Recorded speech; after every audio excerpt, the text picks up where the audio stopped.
Seriously. Good evening, everyone. Good evening. Kind of soft guard. I want to thank Daryl for the wonderful weather that I ordered. I ordered 50 degrees. I noticed it was 55 today, so you know that's pretty good. So glad. My wife said, "You gonna pack warm?" I'm gonna pack. I said, "No, I got it covered." He said, "Daryl's got it covered." Wonderful weather. So glad to be here. So I farm and ranch in northwest Oklahoma, full time, and with my wife Ginger and one full-time hired hand. Carson's been with me. I think this is his 12th year. Really, really good asset. Much like my son. We have one son, Bo. He's actually in the medical field. He had a call to help a different source, and he's doing very well as director now of the cancer center there at Mercy Hospital in Oklahoma City. So, and then last fall, just here pretty quick, Undersecretary Bill Northey came to me and asked me to be the regional coordinator for FPAC, which that stands for RMA, NRCS, and FSA. That's the new family under that for 5 states.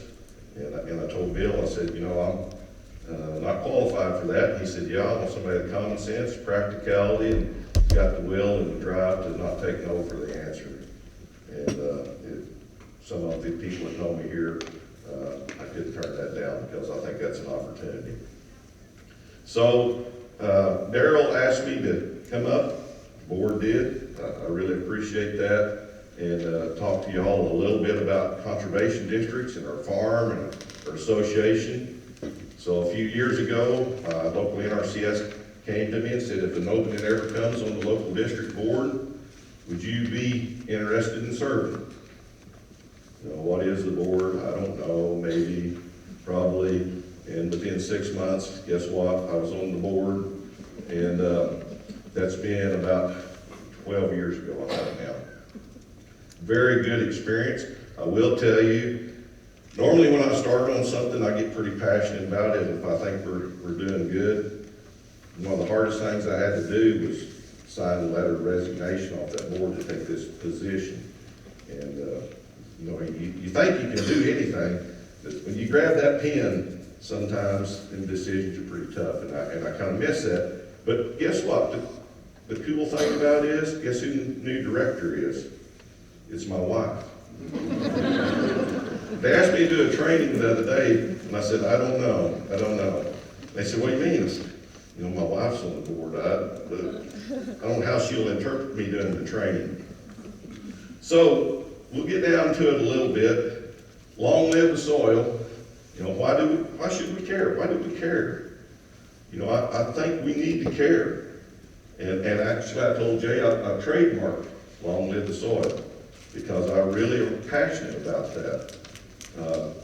And I'm going to tell you why as we go through here tonight. I love Charles Darwin, and if you really want to read this, it's not the strongest of the species that survive or the most intelligent. Now remember that. But the ones most responsive to change. You know, Charles was pretty sharp. And y'all are a testament probably to some of this because you're still here. We're in a very tough time in agriculture. Emmons Farms is in a very tough time. About a year and a half ago, we experienced a wildfire that burned half our county, just shy of 500,000 acres. I was telling the guys over here, we had 100-degree temperatures, 3% relative humidity, and up to 60-mile-an-hour winds. We had 2 fronts come through, so we had 9 days of literally hell. And so we lost half our operation in that fire, and it took a while to get over that. But once again, we're willing to try to change. There's been many, many civilizations, if you look at history, that have not been able to survive because they didn't know how to manage their soil. Roman Empire, if you study them much, you'll find that, yeah, they were overthrown, but one of the reasons they were overthrown is they couldn't grow enough food because they abused their land so bad, and they got so scattered out, and food got so high, it was a major factor in their demise. One of the smartest civilizations you've ever saw. If you've never had a chance to go to Italy and see what they built, they would have been premier farmers today if they could have figured it out, no doubt about it. You know, I love this, and if you've ever saw me before, you've seen this in here. You have to have a plan in life, but you better have a good plan, and you better listen to who you're taking that plan from, because I'm sure the firefighters never meant for this to happen.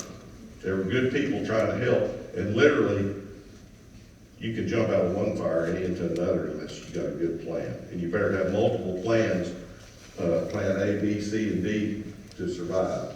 Will Rogers, you know, Will lived in a tough time in Oklahoma and in the country. You know, last year we said things can't go on like this, and they didn't. They got worse. How many's felt that way this year? Huh? Now be honest, yeah.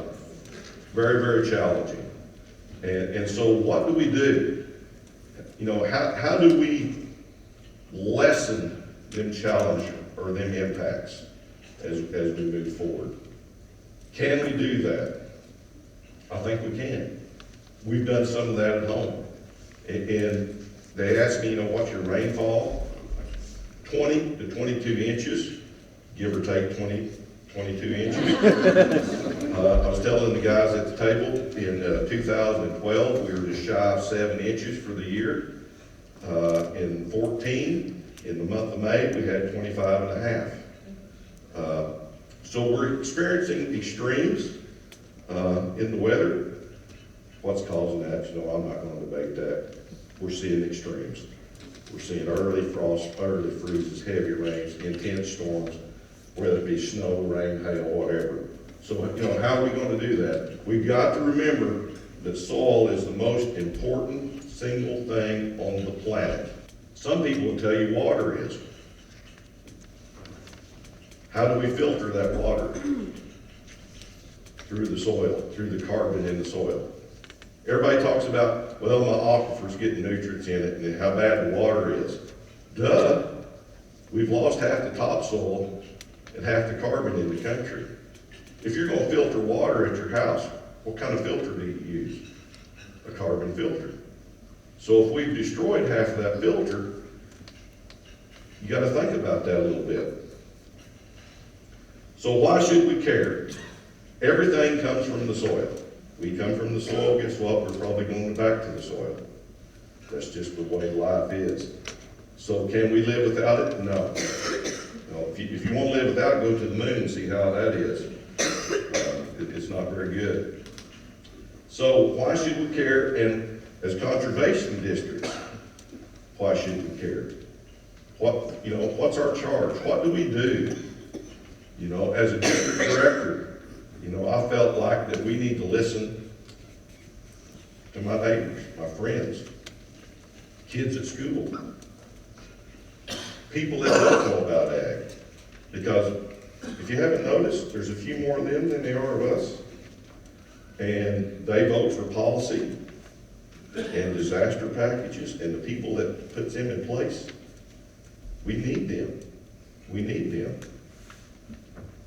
This whole world is designed for us all to commingle and work together. And sometimes we lose that these days. This is one of the things that I feel very, very passionate about. My soil scientist, Steve Oswald, helped put this together. If you look, in 1982, look how much erosion per acre, 7 tons. Now, if you really look at that, look how much better we've done. But if you'll notice over here, we're starting to tick up a little bit. Why is that? Because some of us that's been doing no-till are convinced now that chemical's not going to work and we need to go back to tillage. Plus, we're seeing a lot of extremes. So, you know, we really need to be thinking about this. And when you really get the mindset, when you start driving around, you start noticing things. Jay and I was talking about places we drive through the country, and he made the comment, I try to go through there during the night because I can't stand the erosion. One of the most devastating things to me after the fire, we used to grow a lot of cotton, and in the spring, it was Jimmy's job to sit on the 40-20 and fight the sand. And I remember leaning into it and trying to hold your hand over the side of your face to get sand blasted. And so when I started in this path, I said, you know what? My land's never gonna blow again. Never say never. Because when you burn the whole surface off and you still have wind and dry conditions, my land blew, and it hurt. It hurt. I didn't even want to drive around. But you know, we survived that. If you look up there, this is in billions, with a B, billions of tons of soil that's going down the stream, in the air. Once again, that chart shows we're doing a little better until we get over here in 2015 was the last one on this. We're starting to see up a little bit, tick in that, and that's troublesome. You hear a lot about the Gulf of Mexico and the dead zone. Folks, we're doing that. That's not natural. And that's what we got to decide, is quit pointing the finger to somebody else and start figuring out how we work together to solve that. Because it is not going to work if we send all our topsoil and all our nutrients that we buy or grow and put them in the ocean. Now, years later, I farm what used to be a lot of ocean land. It's pretty productive, you know. But I really don't want to give that to the next civilization. And I don't want them to have to farm on Emmons land. So on Halloween this year, big series of storms in Pennsylvania hit in a few short hours, much like I experienced in 2014. And the river there was flowing brown in the Chesapeake Bay. And folks, these people had worked on this extensively in the Chesapeake Bay. And if you look at the numbers and the dollars they put there, they've done a great job. But once again, upstream decided maybe we need to till a little bit. And I hope you can see this picture. You'll look here, the rain happened up in here, and it come down milk chocolate, and you can see the brown down into the Chesapeake. And this was within 2 days of the rain. That's the cream of the crop, is the top. You know, where I live, we measure topsoil in a few inches. I was in northeast Kansas and they measured in feet, 20, 30 feet of soil. And I had a guy tell me, well, yeah, I've eroded 3 or 4 feet, but what's the big deal? I got 35 more. Man, I could hardly be quiet. Literally, that's hard to do. Okay, they tell you that a dime is 1 ton per acre. We are allotted 5 tons per year that we're willing to accept as a society. And you look at that and you say, well, you know, Jimmy, what's the big deal? You know, it's just this much. Not a big deal. Then you take, Ginger and I have been married 37 years. It's not that big a deal, is it? If you got 40 feet, that's not a big deal. But you gotta remember, my granddad came to Emmons Farms in 1926.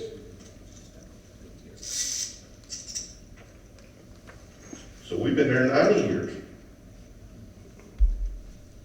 And I have people tell me when they build a new fence, man, I can't believe how that's blown in and built up in the fence row. When you go to build a new fence, you have to bulldoze that down. You got it backwards. It's what's gone. It's not what moved in, it's what's gone. We've got to think about things like that. And as districts, how do we help that? How do we help one another? We gotta change. You know, our district made a lot of money in originally when the soil bank come in. When CRP come in, we sold grass, we had drills. Not too big a need for that right now. Now, new CRP's coming out in tough financial times, we'll probably see some more. And it could be really good. But now we have 2 no-till drills. We're talking about the third one. Because producers can't afford a new piece of equipment, we try to make it very economical for them and we rent it to them. And try to make it a little money. So that's what I said, 5 tons per year. We've been farming 37 years. You know, we've been here 93 years. I hope to make the centennial here for long. 1.69 billion tons is how much we're losing in the United States. Billions. So how much is that? That's a pretty good pile of soil, Jay. I mean, if you really want to pile it up, I was kind of curious. 2 million pounds per acre is what they call a furrow slice per acre. A furrow slice is the top 6.7 inches. I didn't know that. But now I do and you do. So we got 1,690,000,000 furrow slices. So how big a pile is that? See that number? 70,416,000 semi-loads every year. Every year. How long is that? 1 million miles and some change. Can you imagine that? I seen a pretty good sized train hauling coal the other day. Shoot, we can beat that, and we're giving it away. How long do you think our country can stand that? So, things we got to think about. You take that billion ton of soil, and you divide it by 329 million people in the United States, 5.1 tons apiece for every one of us. To me, that's startling. I've never put these numbers together before like this. That's startling. It's scary because it's the cream of the crop. It's the best of the best. Now, I've got some Red Hill land that it's not that good. But why we got it? Because we done give the best of the best away. So we're going to look at Emmons Ranch and Farm here. We're going to talk about water now. So I've got about 2,000 acres of farm ground, about 6,000, a little shy of that right now. So what if I could add 1% organic matter to that? You know, 27,125 gallon average. It depends on your soil and your location. You know, if I told you today that you could buy a rain, how many would be interested at certain times? Not right now, probably. But I bet you've all been in times that you thought, man, I'd give anything for a rain, a shower. Well, if you could store it instead of donate it, what would you do? You got to think about that. How much would that be? If I could raise my organic matter, and I've almost done that on a lot of my acres, I'm not there totally because it's tough. 217 million gallons of water. More that I could work with. And we were talking about living in a semi-arid climate. I said there's not much semi about my area. I consider it very arid. It's not as bad as it is on west of me. Look what I could do, what I can do with more. I'll show you some more dramatic pictures here in a minute. That's in water holding capacity. That's very easy done. Now, I want to look at a bigger picture. Mississippi River. What if the basin? I'm talking from the top of the river basin to the Gulf of Mexico. Let's look at that. It's pretty good land along there. 736 million acres, give or take, a little bit. Pretty good land, all the way down through there. Now, the Mississippi River flows a lot. I did not realize how much water flows down the Mississippi River. How many have ever heard how much it flows? Every little bit. Okay, cool. 4,435,000 gallons per second down the river. Now, you could raise that 1%. That's 52 days of the flow of the river. In theory, you could almost dry the river up 52 days if you could store that water.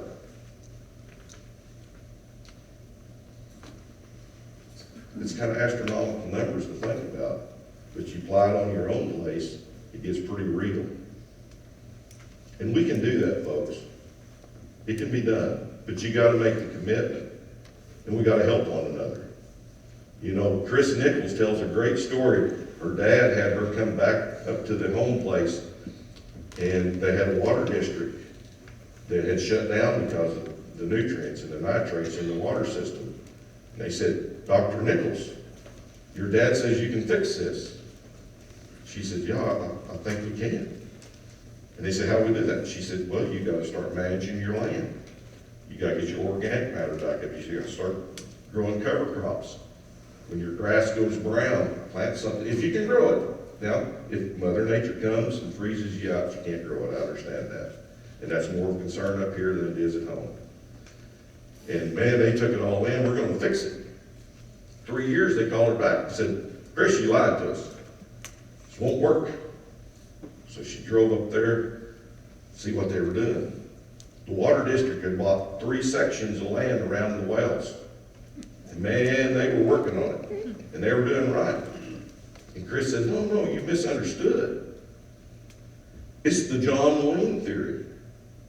It's as far as you can see this way, and as far as you can see this way, is where the aquifer is. You got to get everybody in there to do this.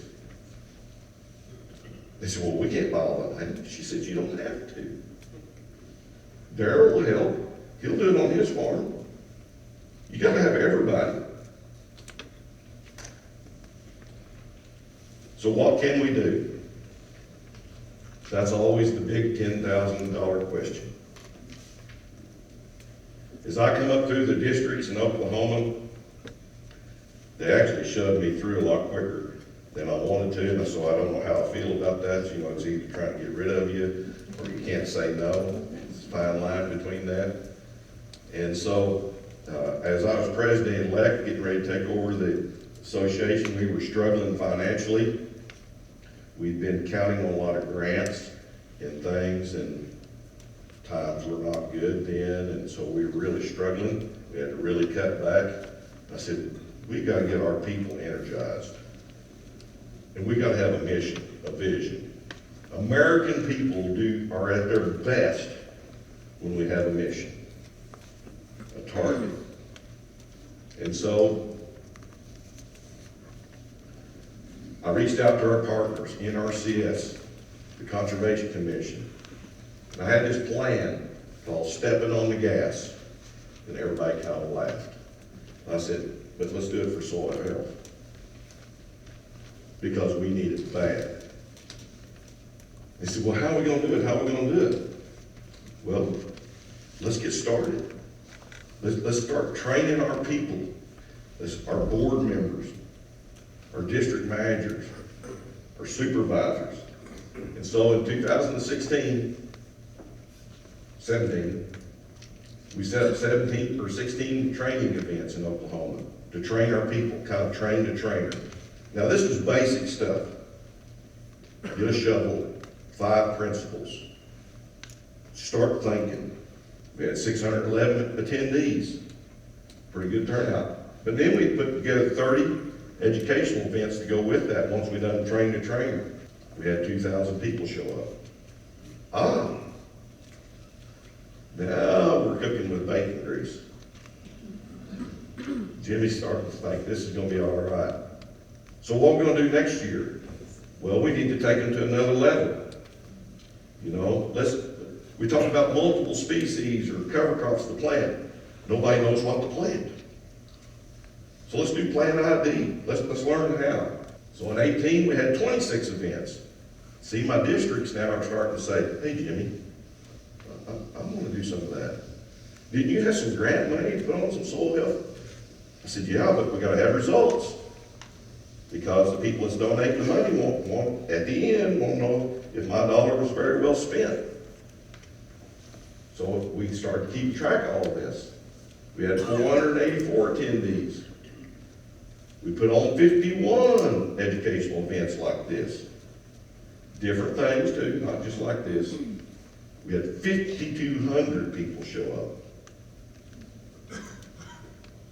Guess what? Now Jimmy's got a plan too. We're not stepping on the gas. We're gonna put her to the floor. Because we got everybody energized now. Districts are starting to say, hey, I need a no-till drill. What do we do? You know, you're renting that out, we gotta have money coming in.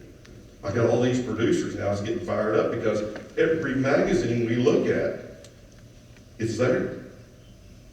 How do we do that? So we're just pushing that envelope a little bit more. So this year, I had to retire as president, give that up. Had 85 events this year, and I'm very proud of that. They're doing great. And the year's not over. We're over 10,000 people. And in Oklahoma, that's a pretty good little bunch of people that sit and listen and learn and help us dig in the soil. And we started looking at biology below the ground, digging deeper too is what it was, what I called it. To understand that we're in the minority on this planet Earth. Below us is where the population is. And they're willing to work for us for free if we'll feed them. So my districts, I was very proud of what we did. And then the association is making money. And this story I'm gonna tell you is a little controversial. I want to tell you how partners work. So I started to noticing the Nature Conservancy, and a lot of projects going on. And so I started trying to partner with them, trying to find out a way. Now, my board gave me extreme pushback. I said, what are you doing? Are you trying to get on their board? I said, no. Well, we don't agree with them. You know, they want conservation. They want to preserve the land. What do we want? We're never going to agree with our partners 100%. But I told them, I said, you know, they got a little money on their side. And we're always looking for a little money. So you know what? A few meetings with them, they asked me to come and talk to their trustees. The soil health thing, we're kind of interested in that. So I put a training on with them. And then in about 3 months, could you train our staff? So I done a few sessions for them. Then I got a call to go to Nebraska City, and do the world enrichment training for them all over the world. My board was getting really worried at that time. He's off in the deep side. This year, in 2020, here just a few months ago, they came up to me and said, Jimmy, if we could give the State Association of Conservation $1 million, do you think you could get some pollinator strips planted in Oklahoma? I think I can do that. You can sign right here, and our bank's right here. And we're in the process of that. We've got the first quarter of that in the bank. We're buying 5 new drills. It's going to be in areas for the conservation districts. These are no-till drills. There's no stipulations because they're going to be ours. We got the cash, no ties. So guess what?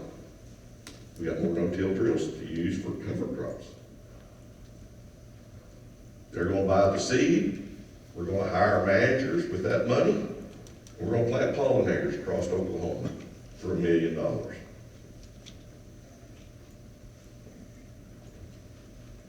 We don't have to love them.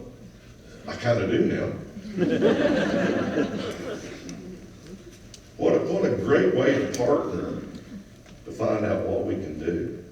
And like I said, do I agree with every single word that they stand for? No. Do they agree with me? No. But we agree that without pollinators, we're in trouble. So it's a pretty good outcome, I think. So now, the census come out, 2017. I can't wait till the next one. So now we're going to look at Oklahoma and see if we as districts can have an impact. And guess what? Key points that I picked up from the census, and you can pull it up. I pulled it up today on my smartphone. And you can get this data, and you can get it for North Dakota too. Every state's in there. We had a 29 decrease in intensive tillage in Oklahoma. That's a win. We're still tilling, but that intensive tillage that destroys our soil so bad is nearly 30% less. We had a 24% increase in the farms using cover crops and a 51% increase of use of them in the acres. See what we can do as conservation districts? That didn't happen just because Joe decided, oh, we've all plant some cover crops. See how that worked out. How do you think that really happened? Districts have the ability to do what? To demonstrate, to coordinate, to help producers learn. You know who we learn from? From one another. People, producers, like Jimmy Emmons will learn from another Jimmy Emmons. I don't want to learn from the expert that knows it all. I want to learn from the guy that's walking and talking and doing the deed right there. The one that's tried. Do everything I do work? No. But you know what? I learn from every one of them mistakes. I told Jay about some today. But you can't plant sesame and green rye. I learned that. It took me 2 years. I'm a slow learner. But guess what? I'm not going to do it again because I learned. Now, this is a perfect example. This is a young gentleman that called me last year going to Clemson University as a grad student. He's in microbiology, learning biology. And he called me and he said, Jimmy, what I'm being taught in the university is not what I'm seeing you talk about on YouTube, or what Jay's talking about, or what the Minokan Farm's talking about. And so he came to my farm. He wanted to learn, and this is in his own words. So I took him to a field that was 4 years into the system. And this is his exact words. The upland with rye planted in residue of a grazed cover crop, dark brown from memory close to brunette, we can relate to that, about the first 5 inches. Remember I told you 4 years?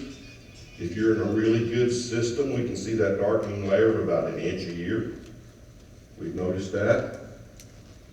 Marked with the change, with the frost line and ice crystals. But I was only froze, and this was in January, about 1/4 inch of the soil, mainly on the surface. It held its structure, and I was able to crumble it to the bottom 3 with these hands.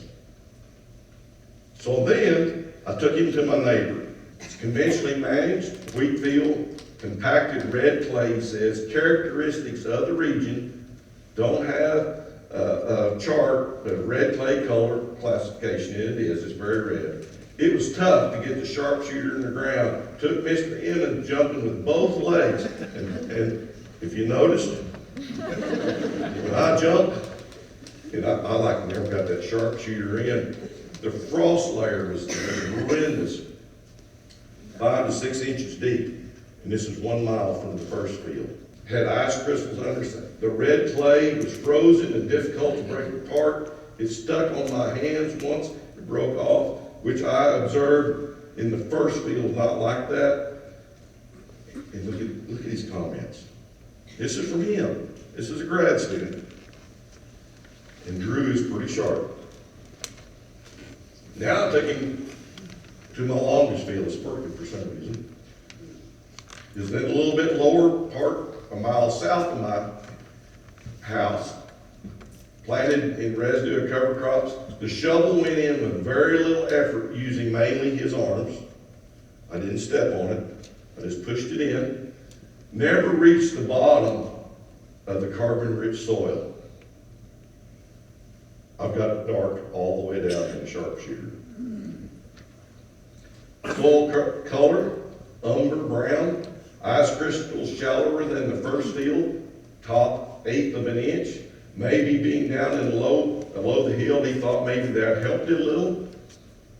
Was able to crumble the entire soil column with my hands with very little effort, and his hand stayed warm during this. And he was blown away. His dad was with him, and he was just blown away. And he said, his dad asked, he said, Jimmy, what are we seeing? I said, it's easy. So we went to a gymnasium at the first field, and people are just starting to arrive. And they've had the heater on for a little bit. But it's still kind of cool in there. But you don't want to get too hot because everybody's going to be here for long, and we're going to get hot. Then we went to the neighbor's field. The heat's been shut off. There's been nobody in the gym for months. It's 10 degrees outside. It's cold and frozen, and you're uncomfortable. Then we went to the field the longest end, and we're tournament time. The fire marshal says no one else can walk in because the biology is working just like us. It was warm. It just blew him away. And since then, I've started working with his professors. Now, we've been on some conference calls. We have the problem. We also have the ability to have the solution. That's what my neighbor's field would look like. He wants it all. I kind of want it like this. Jay's heard me before say it's so easy to see rain coming down, but at home it's hard to see water going up in evaporation. And the neighbor called me and said, you know what, Jimmy, you're wrong. He took this picture. We had green growing wheat in this field. The neighbor had it all plowed up, and look at the water this morning. Never underestimate the power of a plant. Never underestimate the impact that you as conservation districts can make. As long as you got a plan. One more. This is the same producer, Russ Jackson. Some of you seen this a year ago. On the left is a good system. 6 years now in. Cover crops, diversity, plant grazing, management, crop rotation. We measured his water infiltration before this rain event at 6 inches an hour. He got 5.3 inches. He took it all in. He stored 144,000 gallons. His neighbor across the road by NRCS specs can take in 1/2 inch an hour. And look what happened. 16,000 gallons. See what we can do for our neighbors and our friends? Who do you think this year grew the best crop? Side by side. If you're RMA insurance and you can understand this concept, which I can't get them to do yet,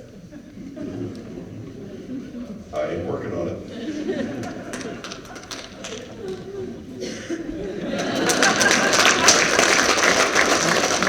Who do you think would be the less risk of making it?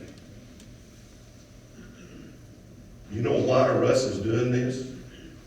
Because he come and heard somebody talk. And he called me and he said, Jimmy, would you help me? I said, sure. I started helping him. And then the districts said, you know, they got this new program in NRCS called RCPP, Regional Conservation Partnership Program. What if we write a grant for that? where we could get producers that would plant 80 or 90 or 120 acres of cover crops and we pay them to do it, but yet they'd have to put on a field day and they'd have to talk about their results. Guess who offered to do that? Russ. And now he's the new Jimmy that's out speaking. And I'm so, I mean, that's what helps me put my boots on in the morning, is when you see just a little bit of what we can do. How do you stop a runaway stage? John Wayne done this forever. He jumped from point A to point B, C to D to E to F, and he saved the lady. Woo!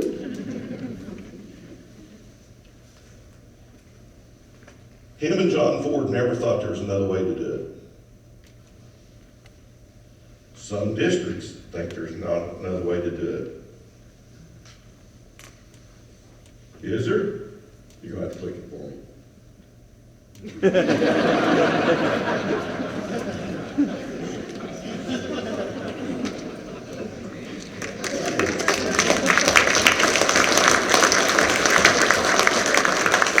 Now, did that pain him?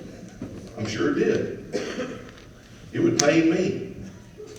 But I'm pretty sure the first one would pain me too. Here's at Emmons Farms. This is me and Carson. We were working away. Yeah, you looked, didn't you?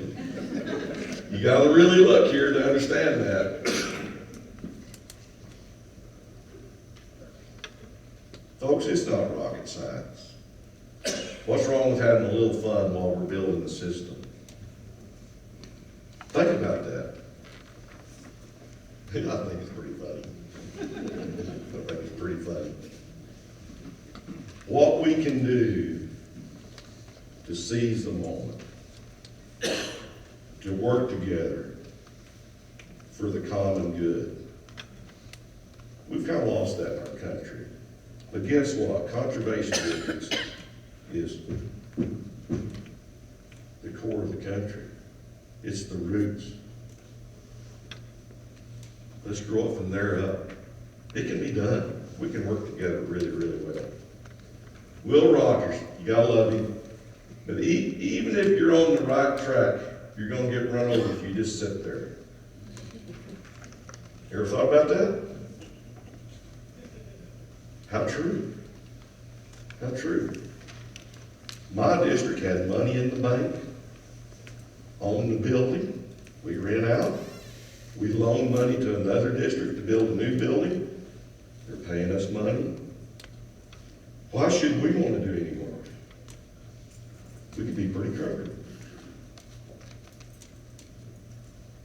Then you get to thinking about this. Remember Charles Darwin? It's not the smartest. It's the ones that's willing to change. Like I said, now our district has 2 drills, no-till drills. We have a hay wagon, we have a scraper, we have a gopher machine, we have 4 grass drills still, we got a Bermuda grass springer, and we're always looking for something else that we might be able to lease out to help someone instead of being content and sitting on the track. Long live the soil. Folks, it's got to. It's got to. I've trademarked that for a reason.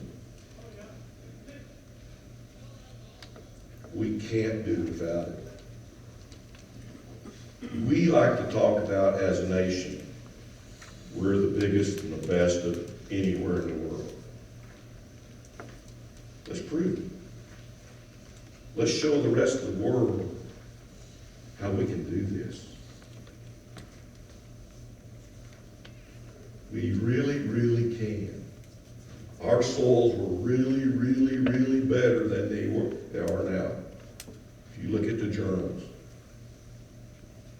If you think about it, if you look, I got a great friend, Greg Simons, is in Salt Lake now. He studied the Mississippi River. Since the beginning of time, the measurements, the river had a little high and a little low early on. Now you pull up another graph, when John Deere made the first plow and we started plowing, the prairie, the river started to have to be a little higher, a little lower. We got more horsepower to come along a tractor. And it started doing this. And you can follow it side by side by mechanization. The faster we got plowed, the wilder river we got. Some would say, yeah, it's raining more. It could be. It could be. I'm pretty sure in 1933 at our home place, we got 18 inches one night.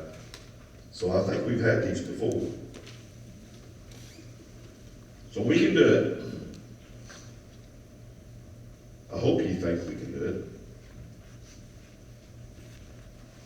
I tell everybody in cover crop systems, the difference of you making it and not making it is the guys that will tell me I want to make it work, or the guy says I want to try it. This guy is in a high percentage of not making it because he's going to give up the first little bit up.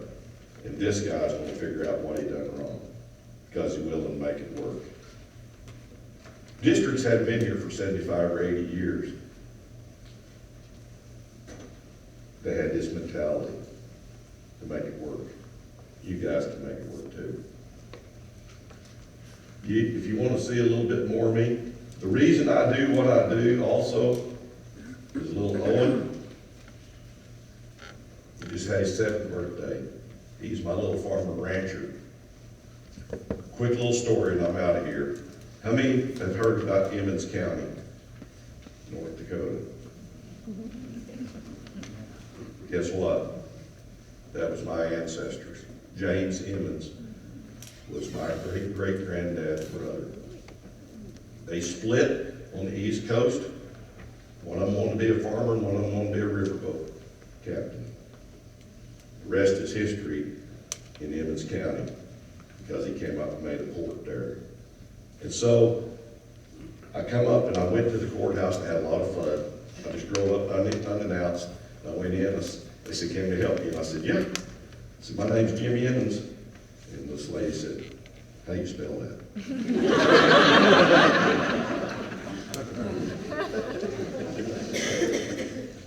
And she said, can I see your driver's license? Okay. Pulled it out, and she runs back in there, and then now I hear 2 or 3 ladies talking. And they come out. We ain't never seen one of you. I said, we're kind of scarce. So I took the paper, and the next year they had a gun shop there. We talked about them today. And I seen they were selling Henry collectibles. So you could get them personalized. They had Emmons County Courthouse on all the neat stuff. You could get them personalized. Owen's got a gun. I got a gun, and my son's got a gun of Emmons County. And we're fixing to make a video because it's just pretty cool. So I kind of got some ties here. I hope you feel a tie because I am one of you. Yeah, I work for the government and I'm not always here to help you. I kind of worn that out at home. The difference is, let's work together and get it done. We can do it. Thank you.